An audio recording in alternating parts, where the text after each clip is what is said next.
أعوذ بالله من الشيطان الرجيم.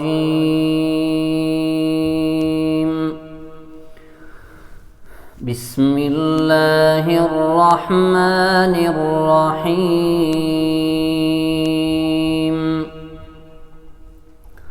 وهل أتاك حديث موسى إذ رأى نارا فقال لأهلهم كثوا إني آنست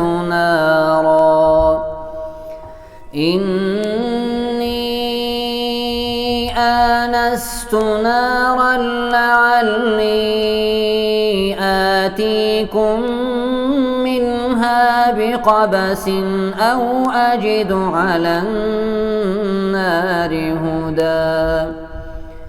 فلما أتاها نودي يا موسى إني أنا ربك فاخلع نعليك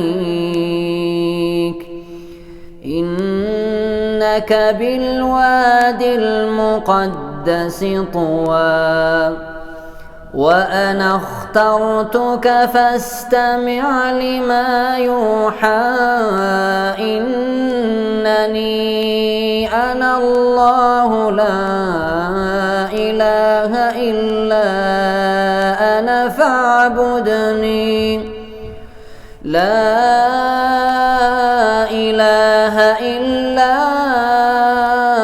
أنا فاعبدني وأقم الصلاة لذكري إن الساعة آتية أكاد أخفيها لتجزى كل نفس بما تسعى فلا يصدنك عنها من لا يؤمن بها واتبع هواه فتردى.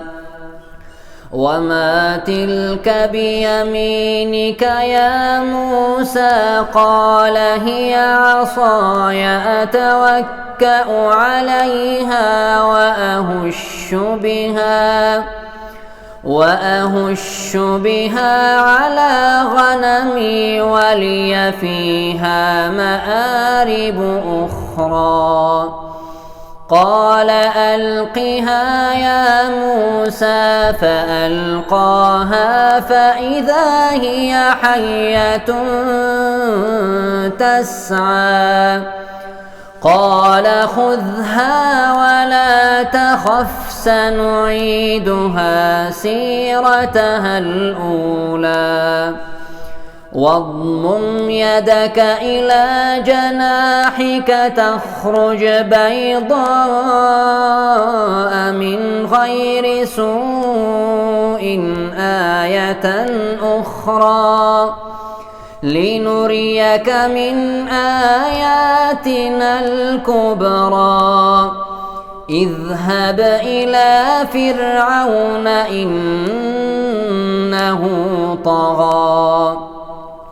قال رب اشرح لي صدري ويسر لي أمري واحلل عقدة من لساني يفقه قولي واجعل لي وزيرا من أهلي هارون أخي أشدد به أزري وأشركه في أمري كي نسبحك كثيرا ونذكرك كثيرا إنك كنت بنا بصيرا.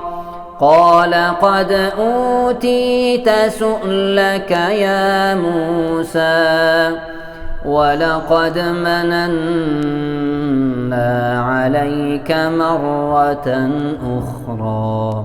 صدق الله عظيم.